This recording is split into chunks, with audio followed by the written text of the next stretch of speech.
Passo imediatamente para o Wesley Pereira, superintendente de educação do SESI, para poder contribuir com esse debate.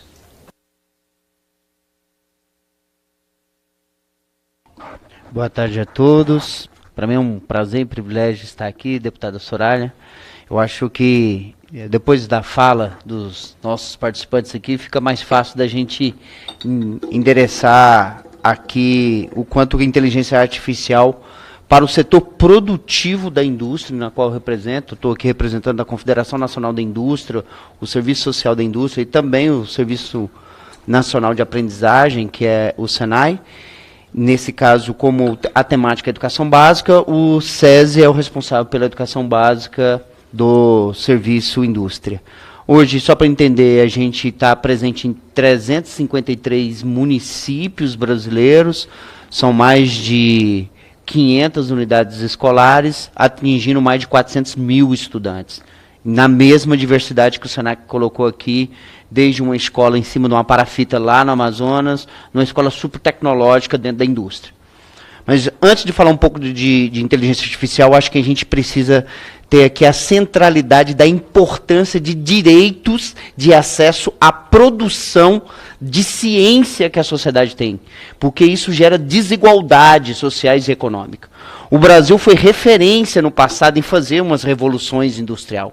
Nós estamos perdendo décadas após décadas, estamos só fazendo commodities e não sendo a vanguarda do uso de tecnologia. Nós precisamos fazer rapidamente uma revolução educacional para garantir uma revolução industrial. O Arthur falou muito bem da 4ª Revolução Industrial, nós já estamos passando por ela e já estamos discutindo a 5ª Revolução Industrial. Nós temos um paradoxo na TV brasileira, em que, de um lado, o povo brasileiro procurando emprego e, do outro lado, o empresário dizendo, eu preciso de trabalhadores. Mas aí parece que essa conta não fecha. Peraí, eu procuro emprego, mas o outro também está procurando trabalhador. Mas eu preciso de um trabalhador que tenha as habilidades e a capacidade específica para uma empresa que está automatizada. O chão da fábrica numa indústria brasileira, não é essa fábrica da década de 40, era de apertar parafuso. Hoje eu preciso de um engenheiro de dados, eu preciso de um engenheiro de software. Então, são esse tipo de profissionais que nós não estamos conseguindo formar, e quando nós formamos, nós estamos tendo fuga de cérebros dos nossos melhores profissionais para fora. Nós temos aqui um problema hoje na área de TI no Brasil, em que os nossos brasileiros trabalham aqui na nossa sociedade brasileira, mas prestam serviços ganhando em dólar e em euro. E aí gera um tremendo desigualdade do ponto de vista de mão de obra no Brasil, para a gente conseguir alavancar a indústria brasileira e fazer uma grande revolução. Então a gente está muito vocacionado em como preparar a próxima geração para essa revolução educacional, e a IA pode nos ajudar muito a fazer essa revolução. Gostaria que colocasse a nossa apresentação para colocar o objetivo que a gente está fazendo hoje. Falando de investimento, é importante. Não dá para fazer mudança se não mexer no orçamento. Nós separamos no serviço social hoje da indústria um investimento de 250 milhões de reais, primeiro em garantir segurança de dados. Os dados são a parte mais importante e é o ouro do futuro, é o diamante do futuro. Nós estamos falando de crianças, adolescentes e jovens que precisam de seus dados seguros. E é muito importante a fala do Ministério da Educação aqui sobre as diretrizes. A regulação é fundamental fazer isso. E eu quero parabenizar também o professor Israel, um super amigo nosso, que também está com essa missão de fazer a regulação. Porque há ainda um modismo do uso excessivo de inteligência artificial, mas sem preocupar com a entrega do desenvolvimento individual dos nossos estudantes. E é a garantia de todos. E aí eu quero parabenizar, deputada Soraya, sua fala, quando você diz assim, que a identidade do indivíduo precisa ser respeitada e a velocidade de aprender. Eu não posso equiparar os indivíduos de várias dificuldades diferentes, mas aqueles que também, por uma questão de genética, também precisam ser incluídos porque eles têm que avançar mais rapidamente. E eu não posso também impedir o avanço daquele que precisa avançar. Eu também não posso deixar ninguém para trás.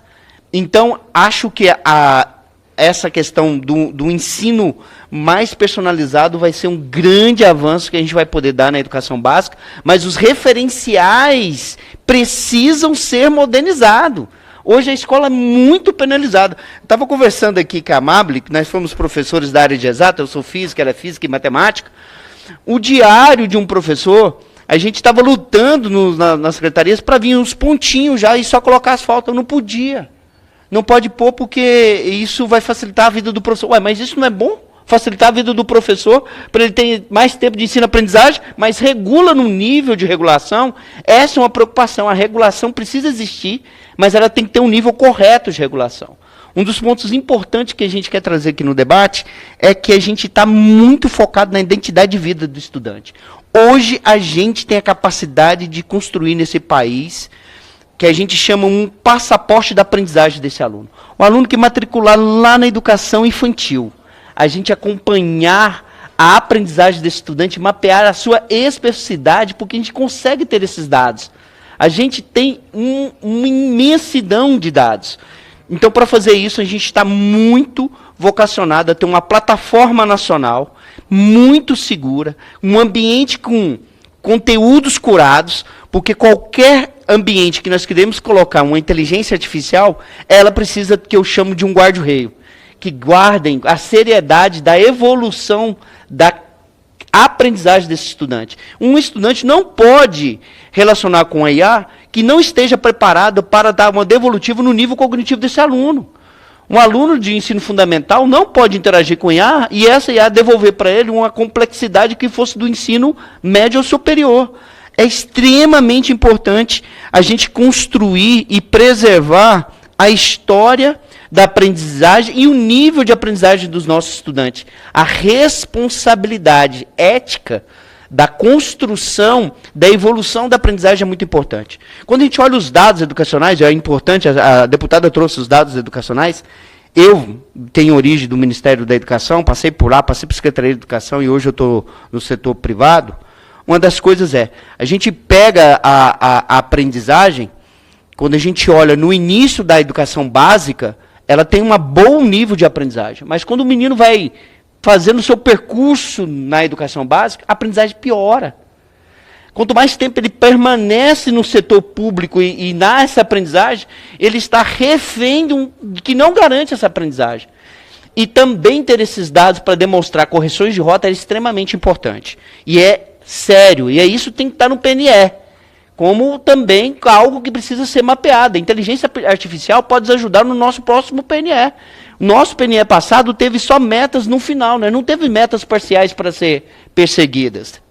Esse é um caso de um aluno que nós estamos trazendo aqui do Bruno, que agora nós estamos preparados, a partir de 2026, que todo aluno que entrar na nossa rede de ensino, ele terá um passaporte da sua aprendizagem. Para qualquer unidade escolar que ele for da rede SESI, a gente gostaria que isso fosse para o Brasil, a gente criar uma interoperabilidade de dados, para que onde ele fosse, ele carregasse o seu dado. O dado é dele e não pode ser transferido para qualquer outro. Acessar esse dado de forma pedagógica, para entender como ele aprende. Por exemplo, tem estudante, no meu longo da minha vida, da minha jornada de vida, de 18 anos de regência de sala, que aprende mais com visual.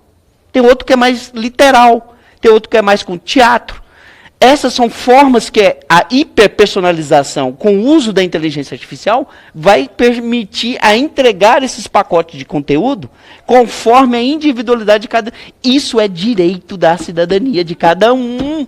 A gente não pode abrir a janela de oportunidade que a gente está tendo, mas vai precisar de orçamento. E essa casa tem uma responsabilidade, e o executivo também tem uma responsabilidade de colocar. E eu gostei muito da sua pergunta, direcionada quanto vamos investir para não perder a próxima revolução industrial e deixar de ser um país que vende commodities e passe agora a ser um país que também vende tecnologia. E vamos fazer a virada do jogo. E é capaz de fazer, o país tem como responder. A gente hoje já vê que é possível resolver um problema da fragmentação do aluno, não ter um estudo personalizado, sobrecarga dos professores. Vou fazer só um exemplo básico. Você sabe quantas redações um professor de língua portuguesa precisa corrigir para ele conseguir desenvolver a escrita e a literacia dos nossos alunos? Se ele for um professor de 10 turmas, cada turma 40 alunos, e tem 400 estudantes. Cada tema de redação são 400 redações que ele vai ter que corrigir. É uma sobrecarga. A inteligência artificial, já pode fazer isso rapidamente, ele pode focar na devolutiva pedagógica desse resultado. Então, a desburocratização do trabalho administrativo, burocrático do professor pode ser muito ajudado por isso, e nas dificuldades de acompanhar a aprendizagem dos alunos através de gestão de dados, gestão de acompanhamento individual. Uma outra preocupação que a gente está muito grande é a falta de interoperação de dados. Por exemplo, um professor ele tem que acessar uma plataforma tal para colocar nota, outro sistema para ele pegar o seu diário, um outro sistema para ele ter um recurso digital para ensinar. Precisa ter uma interoperabilidade pedagógica para que esse professor tenha tempo de ensino-aprendizagem. Tem que fazer uma gestão educacional mais simplificada. Para falar como chegamos até aqui, começamos o nosso programa em 2018, muito preocupado em como garantir a segurança dos dados dos nossas crianças, adolescentes e jovens. Então, criamos uma identidade única para esses estudantes. Agora, em 2020, a gente fez uma integração de todas as bases de dados do sistema SESI. E em 22, conseguimos finalizar o processo de integração. E em 25, estamos lançando uma plataforma nacional de educação personalizada que garante essa identidade do aluno a partir de 2026.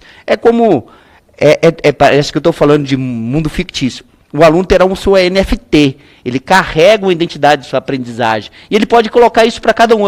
Pensa ele saindo da escola A, indo para a escola B e fala aqui, está aqui meu NFT. Vai carregar toda a aprendizagem, a especificidade, como ele aprende, como ele evoluiu, e microcertificações para produtividade nesse país. Tem aluno que querem microcertificações. Não é só a universidade um único... Eu não estou falando que a universidade não é importante, presta atenção na minha fala. Não é só a universidade um único caminho da produtividade de um país. Os países lá fora, pelo contrário, 70% estão fazendo formação técnica e profissional, para depois ir para o ensino superior. Isso é extremamente importante. E a gente tem uma forte jornada de inteligência artificial responsável. Uma identidade única, dados educacionais conectados e seguros, gestão desses dados e personalização da aprendizagem. Porque cada estudante com um talento específico que a gente não desenvolve é uma capacidade instalada no Brasil que nós estamos perdendo. A personalização e desenvolver as habilidades e competências de cada indivíduo é garantia não só da cidadania, mas da produtividade brasileira. Um outro avanço que a gente vê com muita segurança no uso e conquista, já que estamos realizando na Rede SESI, além dessa identidade única, a integração das tecnologias. Hoje, os professores não precisam acertar vários portais. O front-end é ele não sabe as integrações que estão ali por trás e o que ele precisa fazer. Aonde ele vai buscar um simulador, uma realidade aumentada, isso já está tudo intrínseco no material didático, e está à disposição do professor no único repositório nacional. Reduz retrabalho, aumenta a eficiência e a gente tem muita preocupação de que toda essa transformação digital tenha que ser replicável e escalável. É muito dinheiro. Então a gente também está aqui abrindo as portas do SESI para todas as nossas lições aprendidas, de ter desenvolvido já um sistema nacional, alinhado com a base nacional comum curricular, com microhabilidades, com essas certificações. A gente foi referência para o SESC, que está fazendo também a sua plataforma nacional, o seu sistema também de ensino personalizado. Por quê? Isso são vários avanços que a gente já teve agora em 2 anos. A gente já tem correção de IA com redação, a gente aumentou, se eu fosse economia só de papel, quem conhece aqui a CNI no setor bancário norte, só em 2024 e 2025 nós economizamos, se eu fosse empilhar os papéis, aquele prédio inteiro de papel empilhado. Só de correção de redações de 350 mil estudantes. E a gente devolveu a resposta ao professor da aprendizagem da escrita muito mais rápido. Desburocratização do trabalho docente, plano de aula, automatização de vários processos, porque a gente tem clareza, a IA não vai substituir o trabalho humano de ensinar. Pelo contrário, o World Forum Mundial diz que a próxima profissão que vai ser mais precisa no mundo vai ser de educadores, porque vai ter que ensinar muita gente para a próxima geração que vai ter que vir. Então vamos precisar muito. E a gente está, por outro lado, com um paradoxo, com a ausência de professor mundial. Nós estamos com um déficit muito grande aqui. E isso garante a relação com a família. Ter esses dados, os pais acompanhar em tempo real, porque a educação também tem que olhar lá na nossa Carta Magna, é uma responsabilidade tripartite. É do governo, é da sociedade civil e também da família. A família precisa acompanhar como é que estão os estudantes. Mas muitas das vezes a família não tem acesso a acompanhar esses dados. E eu queria trazer aqui, por fim, a gente acredita que a gente consegue, através da inteligência artificial, um aluno fictício como o Bruno, ter um histórico consolidado dele a nível nacional, saber como que foi seu planejamento de estudo e qual é o seu projeto de vida e ofertar para ele, na sua habilidade, naquilo que ele tem como entregar melhor para o Brasil, o melhor que nós podemos fazer por ele. Uma das coisas que a gente já consegue fazer é um projeto de carreira e empregabilidade que nossos alunos têm no ensino médio junto com o Senai, que tem uma inteligência artificial que já acompanha o desenvolvimento desses estudantes e já direciona para ele qual a melhor carreira no setor produtivo industrial. E já faz microcertificação no ensino médio e acelera o processo dele de empregabilidade. Isso aqui é só um vídeo que eu vou deixar na minha apresentação e quero agradecer muito a presença aqui e dizer que não podemos abrir a mão. Não teremos tantos jovens no Brasil como temos agora. Essa janela já está se fechando. O Brasil se tornará um país mais idoso e nós precisamos revolucionar rapidamente a educação, porque poucas pessoas vão ter que dar conta de sustentar mais pessoas.